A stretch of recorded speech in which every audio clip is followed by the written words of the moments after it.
Student good morning. आज मैं आपको टॉपिक कराने जा रही हूँ स्टूडेंट संस्कृति। संस्कृति सामाजिक विरासत में आकर बालक का लालन पालन किया जाता है या लालन पोषण भी होता है। सामाजिकरण के माध्यम से या संस्कृति के माध्यम से बालक के दौरान या कई प्रकार के गुणों को वह सीखता है, जिससे रीति रिवाज, परंपराएं, व्यवहार, उसकी रुचि, पसंद नापसंद आदि सांस्कृतिक विरासत के माध्यम से सीखता है। अब हम आगे टॉपिक लेते हैं संस्कृति का अर्थ। संस्कृति का अर्थ है समाज में जीवन व्यतीत करने का ढंग या रहने का ढंग माना जाता है। संस्कृति शब्द की उत्पत्ति लैटिन भाषा के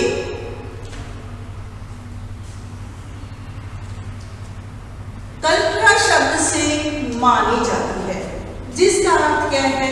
खेती करना, जुताई, शिक्षण में सुधार, तहजीब। इसके माध्यम से हम संस्कृति शब्द को लिया गया है। इसी प्रकार से हम किसी भी समाज में रहते हुए व्यक्ति की जो परंपराएं हैं, रीति रिवाज है, रीति रिवाजों में कला, विज्ञान, व्यवहार, आचरण का पालन करता है और यही रीति रिवाज, परंपराएं वो क्या कहलाती है?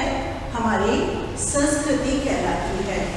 संस्कृति शब्द संस्कृत भाषा से लिया गया है।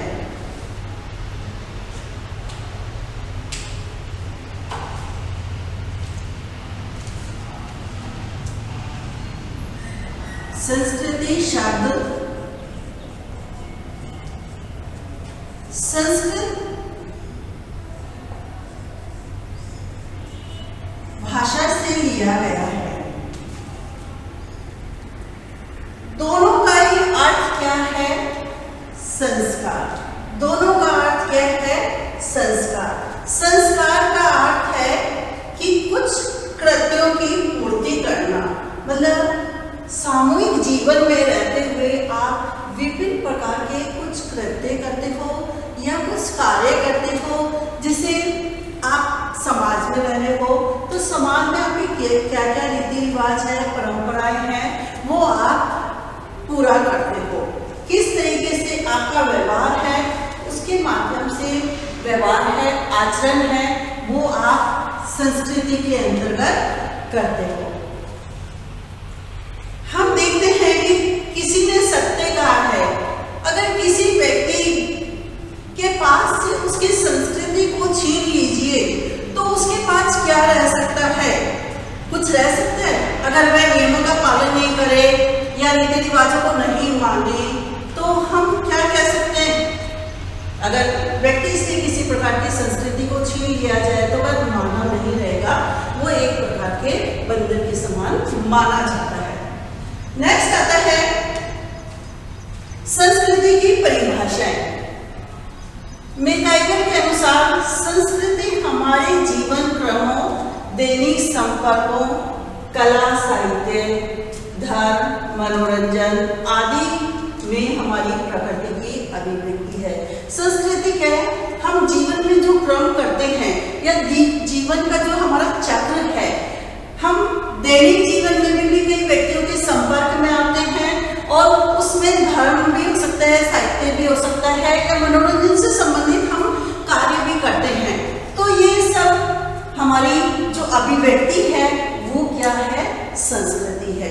जीवन का जो चक्र है उसमें हम धर्म से संबंधित, साहित्य से संबंधित जो कार्य करते हैं, भाषा से संबंधित, वो हमारी संस्कृति के अंतर्गत आते हैं। और नेक्स्ट आता है सीसी नार्थ के अनुसार उन्होंने परिभाषाएं दी है संस्कृति की। संस्कृति में मनुष्य द्वारा निर्मित वे उपकरण सम्मिलित है जो हमारी आवश्यकताओं की पूर्ति में सहायता करते हैं। संस्कृति में क्या है? मनुष्य द्वारा निर्मित वे उपकरण जाते हैं। भाई कौन कौन से उपकरण सम्मिलित किए जाएंगे जो हमारी आवश्यकताओं की पूर्ति करते हैं। हमारी आवश्यकताएं क्या हो सकती है? हमारी आवश्यकताएं भौतिक भी हो सकती है, अभौतिक भी हो सकती है। भौतिक आवश्यकताओं में व्यक्ति खाने पीने से संबंधित जो उसकी आवश्यकताएं हैं या अन्य उसे जो आवश्यकताएं आज उसे चाहिए वो आवश्यकताएं सम्मिलित करता है।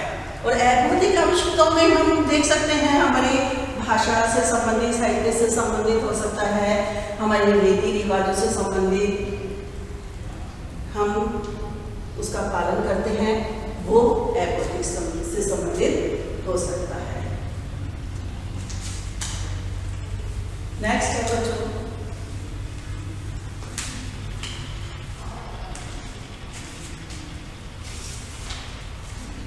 इसकी विशेषताएं, संस्कृति की विशेषताएं।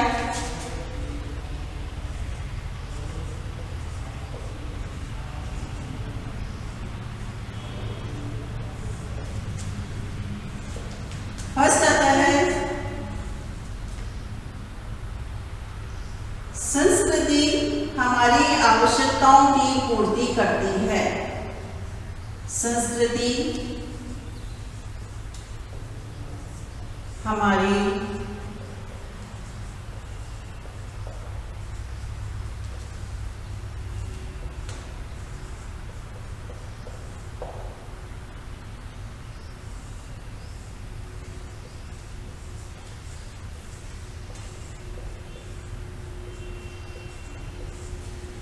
संस्कृति हमारी आवश्यकताओं की पूर्ति करती है। क्या ये बात सही है?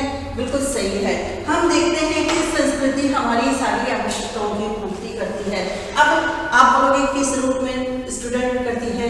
हम देखते हैं कि हमारी कई प्रकार की आवश्यकताएं हैं। जिस समाज में हमारा जन्म हुआ है उसमें उस समाज से संबंधित हमारी बहुत सारी आवश्यकताएं होती है। आज हम देखते हैं कि एक व्यक्ति की आवश्यकताएं बहुत सारी है। भौतिक आवश्यकताएं भी हो सकती है। भौतिक आवश्यकताओं में हम देखते हैं कि पहले व्यक्ति का जीवन कैसा था? सादा था। आज हम देखते हैं कि व्यक्ति की आवश्यकताएं अनेक प्रकार की है। वो व्यक्ति हर चीज चाहता है जो टीवी के माध्यम से या किसी भी रूप में ऐड के माध्यम से उन चीजों को देखता है और वह चाहता है कि हमारे पास भी ये सारी वस्तुएं होनी चाहिए। अब वो वस्तुएं हम देखते हैं कंप्यूटर से संबंधित हो गई, लैपटॉप से संबंधित हो गई या मोबाइल से संबंधित हो गई या टीवी में हम नए नए तरीके के प्राप्त और अन्य चीजें हम देखते हैं पहनावे से संबंधित। तो व्यक्ति यही चाहता है कि हम ये चीजें अपनाएं या लें। तो ये सारी चीजें भौतिक संस्कृति से संबंधित हो सकती है। तो व्यक्ति उन चीजों को चाहता है, लेकिन संस्कृति हमारी वो आवश्यकताओं की पूर्ति भी करती है। नेक्स्ट आता है संस्कृति सीखी गई योग्यता है।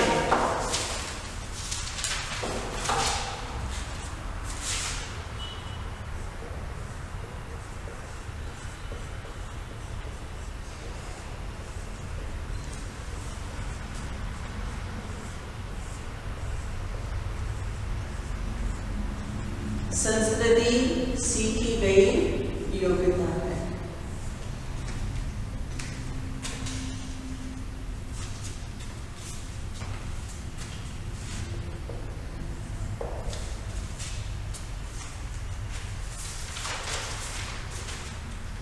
संस्कृति सीखी गई योग्यता है।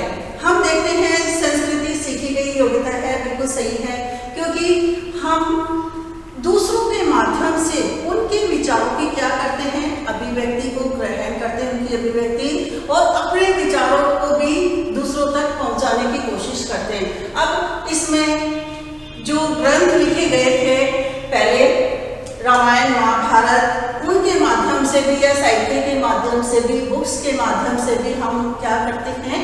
कुछ न कुछ ग्रहण करते हैं, क्योंकि ये सारी चीजें पहले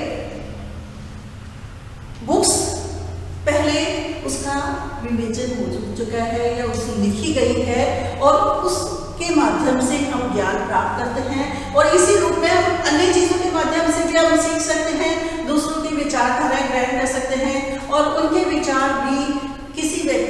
अच्छे लगते हैं या उत्तम लगते हैं तो उसको ग्रहण भी करते हैं। तो अधिक से अधिक व्यक्ति क्या करते हैं, दूसरों से कुछ न कुछ ज्ञान प्राप्त करता ही है। नेक्स्ट आता है संस्कृति आदर्शात्मक होती है।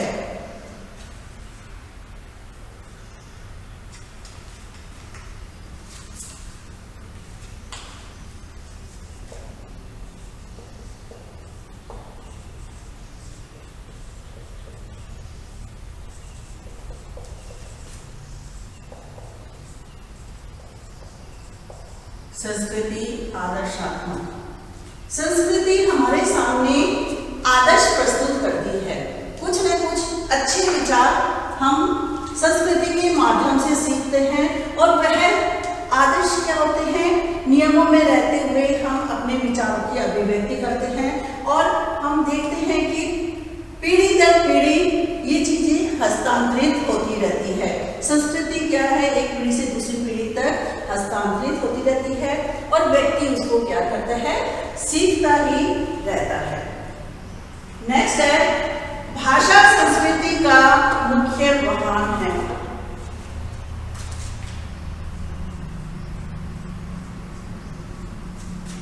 भाषा संस्कृति का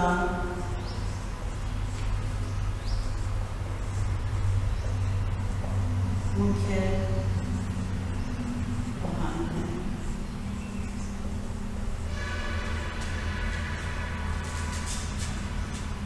भाषा क्या है, संस्कृति का मुख्य वाहन है।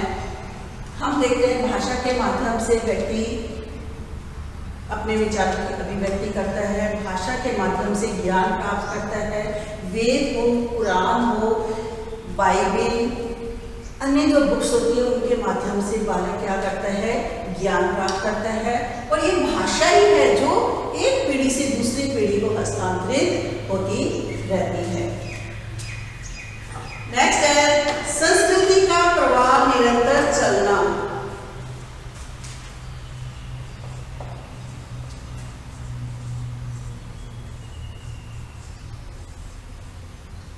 फिफ्थ नंबर है स्टूडेंट संस्कृति का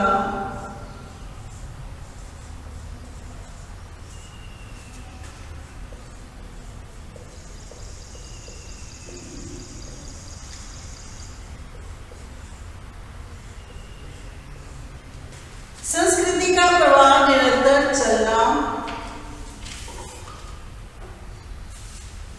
हम देखते हैं कि संस्कृति का प्रवाह निरंतर चलता ही रहता है, ये कभी रुकता नहीं है। भौतिक संस्कृति में देख लीजिए आप या अभौतिक संस्कृति में देख लीजिए, संस्कृति का प्रवाह क्या है, निरंतर चलता ही रहते हैं। हम पहले भी हमने आपको बताया है स्टूडेंट कि बच्चे के या भौतिक संस्कृति में पहले व्यक्ति का जीवन कैसा था, सादा था, उसकी आवश्यकताएं सीमित थी, लेकिन तब भी व्यक्ति अपने समाज में रहते हुए अपना जीवन यापन करता था। लेकिन आज भी क्या है, व्यक्ति अपना जीवन निर्वाह करता है, लेकिन व्यक्ति की आवश्यकताएं इतनी बढ़ गई, उन आवश्यकताओं को वह पूरा करता है और संस्कृति के माध्यम से वह पूरा करता है।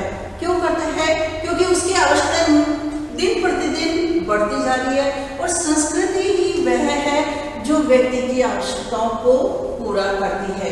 क्योंकि संस्कृति क्या, भौतिक संस्कृति क्या, किसे मान सकते हैं हम कहते हैं कि भौतिक संस्कृति मानव द्वारा निर्मित की गई या मानव द्वारा निर्मित की गई चीजें हैं जिनका उपयोग हम करते हैं, ये हम भौतिक संस्कृति में हम कहते हैं। तो इसी प्रकार से संस्कृति का प्रवाह चलता रहता है, एक पीढ़ी से दूसरी पीढ़ी तक चलता रहता है। जैसे ही व्यक्ति की आवश्यकताएं होती है, व्यक्ति उन आवश्यकताओं को क्या करता है, पूरा करता है और उसकी आवश्यकताएं दिन प्रतिदिन बढ़ती ही रहती है।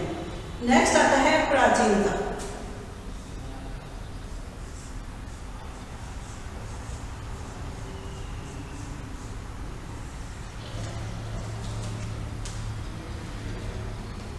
संस्कृति अति प्राचीन है।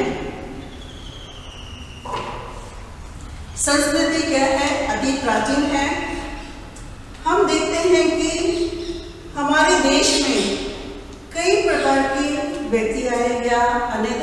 मानने वाले आए, उनके माध्यम से हमने उन संस्कृतियों के माध्यम से विभिन्न धर्मों को मानने वाले हैं, उन विभिन्न धर्मों से या संप्रदाय के व्यक्ति से हमने कुछ न कुछ सीखा ही है।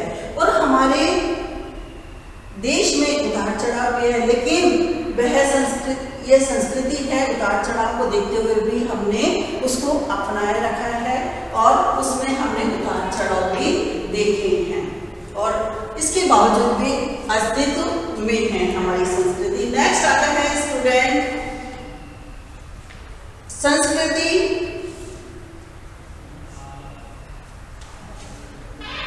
संपूर्ण सामाजिक विरासत है।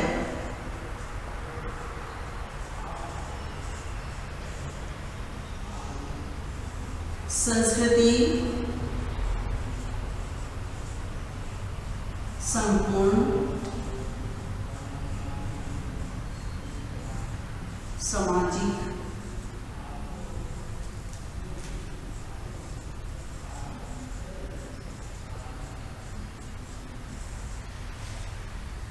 संस्कृति संपूर्ण सामाजिक विरासत है। संस्कृति संपूर्ण सामाजिक विरासत के रूप में हम कह सकते हैं कि संस्कृति का विकास प्राचीन काल से चला रहा है और एक पीढ़ी से दूसरी पीढ़ी को हस्तांतरित भी संस्कृति होती रहती है। इसी रूप में विभिन्न उसमें हम देखते हैं कि जो हमारी संस्कृति है उसमें रीति रिवाज हो गए, परंपराएं हो गई, व्यक्ति पहले भी मानता था, आज भी मानता है। लेकिन हम ऐसे देखते हैं कि कई व्यक्ति इस प्रकार के होते हैं कि जो संयुक्त परिवार में होते हैं वो रीति रिवाजों को पूर्ण रूप से मानते हैं और एक परिवार में व्यक्ति क्या करता है, कई रीति रिवाज इस प्रकार के होते हैं वो उन रीति रिवाजों को नहीं अपनाता। अब आप कह सकते हैं या तो उनके पास समय नहीं होता या किसी भी रूप में उन रीति रिवाजों को पूरों को नहीं अपनाता, लेकिन फिर भी यह क्या है, सामाजिक विरासत है, व्यक्ति उसको अपनाता ही है। नेक्स्ट आता है ग्राह्यता।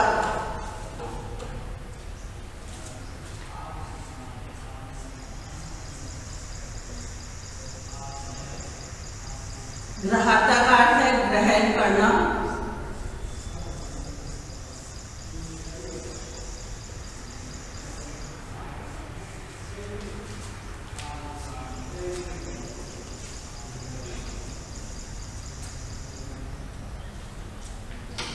हम देखते हैं कि ग्राह्यता ग्रहण करना, संस्कृति का एक महत्वपूर्ण कार्य यह है कि ग्रहण करने की क्षमता। हम देखते हैं कि स्टूडेंट भारतीय संस्कृति में दूसरी संस्कृतियों के अच्छे जो तत्व होते हैं उनको ग्रहण करने की क्षमता है। हम फॉरेन कंट्री में कई व्यक्ति जाते हैं या उनकी संस्कृति को व्यक्ति क्या करता है, अपनाता है। शिक्षा के क्षेत्र में हो या घूमने फिरने से संबंधित व्यक्ति जाता है तो वहाँ से कुछ न कुछ उनके विचारों की या उनके रीति रिवाज, पहनावा हो गया, भाषा हो गई, उनके माध्यम से व्यक्ति क्या करता है, कुछ न कुछ सीखता ही है।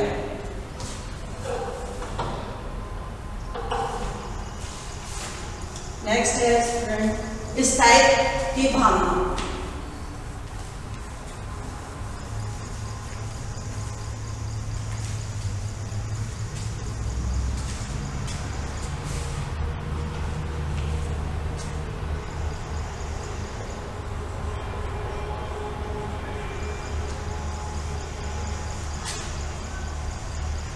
स्थायित्व की भावना, स्थायित्व की भावना से तात्पर्य है व्यक्ति आज किसी न किसी रूप में किसी पर अपना विश्वास बनाए रखता है। व्यक्ति ये सोचता है कि जो रामायण, महाभारत, पुराण, बाइबल है उनको व्यक्ति आज भी पढ़ता है। व्यक्ति अलग अलग धर्मों को मानता है लेकिन फिर भी क्या करता है, अपनी संस्कृति को बनाए रखने के लिए वह इन बुक्स के माध्यम से भी अपने ज्ञान में क्या करता है, वृद्धि करता है। और आज भी व्यक्ति बुक्स का है या किसी भी रूप में अपने धर्म से संबंधित उसका स्थायित्व आज भी हम देखने को हमारे सामने मिलता है। आज भी व्यक्ति उनको पढ़ता है। संस्कृति मनुष्य को सभ्य बना देती है। नेक्स्ट,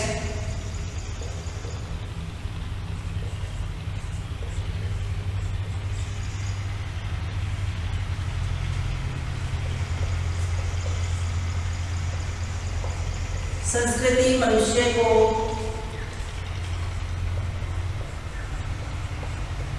सभ्य बना देती है।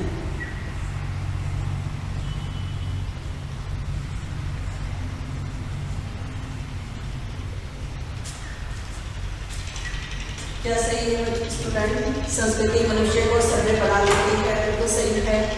हम देखते हैं कि संस्कृति के माध्यम से हम अपने विचारों के माध्यम से, रहन सहन हो गया, खान पान हो गया, उसके माध्यम से व्यक्ति क्या होता है, सभ्य बन जाता है। अच्छे विचारों को ग्रहण करना, अपनी अभिव्यक्ति प्रकट करना, दूसरे के विचारों को, अच्छे विचारों को ग्रहण करना, सभ्य तरीके से खाना, रहन सहन करना, रहन सहन जो हमारा तौर तरीका है रहने का, वो हमें संस्कृति के माध्यम से ही हम इस तरीके से सभ्य बन सकते हैं। संस्कृति हमें सभ्य बनाना सिखाती है।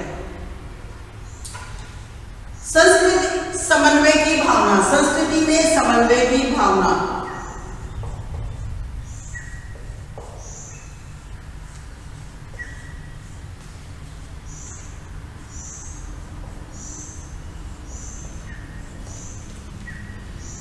संस्कृति में क्या है, हम देखते हैं कि समन्वय की भावना विद्यमान होती है। पहले जब भी आंदोलन होते थे, कई प्रकार के आंदोलन के माध्यम से, या व्यक्ति हमारे यहाँ विभिन्न प्रकार के धर्म जाति से संबंधित व्यक्ति हमारे यहाँ करते हैं, लेकिन हमारे भारत देश ने उनके साथ क्या किया है, समन्वय की भावना विकसित की है और उनसे कुछ न कुछ सीखा ही है।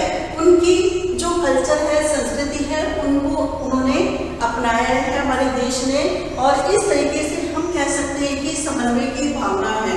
और हमारे देश में रहकर हमने उन्नति की ओर अग्रसर भी किया है। स्टूडेंट, ये तो था अपना टॉपिक संस्कृति की विशेषताएं। नेक्स्ट आता है संस्कृति के दो प्रकार हैं।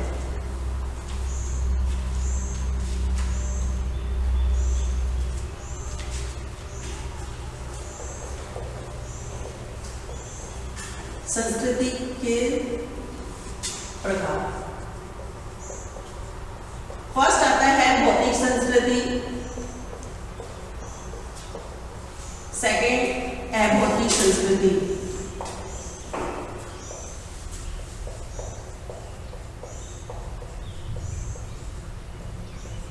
अब भौतिक संस्कृति में हम किन चीजों को लेंगे स्टूडेंट? हम देखते हैं कि भौतिक संस्कृति में वे सभी चीजें आती है जो मनुष्य द्वारा निर्मित की जाती है और जिनकी हमारी आवश्यकताएं भी है, और ये जो चीजें हैं उसका उपयोग हम क्या करते हैं, आज दैनिक जीवन में करते हैं।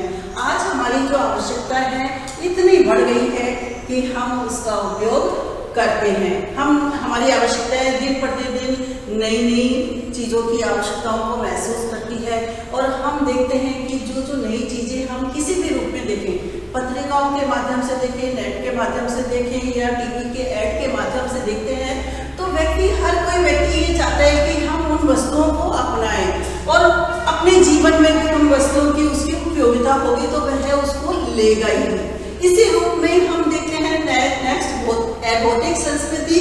अभौतिक संस्कृति वह होती है जो हमारे रीति रिवाज है, परंपराएं हैं, व्यक्ति उसको अपनाता है और अपने जो लक्ष्य है, नियम है, नियमों में रहते हुए उसको अपनाता है, और उन परंपराएं जो रीति रिवाज है, हमारे किस प्रकार के रीति रिवाज है, उन रीति रिवाजों को भी दैनिक जीवन में उतारता है, अपनाता भी है। हम देखते हैं भौतिक संस्कृति और अभौतिक संस्कृति में परिवर्तन किस रूप में आता है। भौतिक संस्कृति में परिवर्तन तेज गति से आता है और अभौतिक संस्कृति में परिवर्तन धीमी गति से आता है।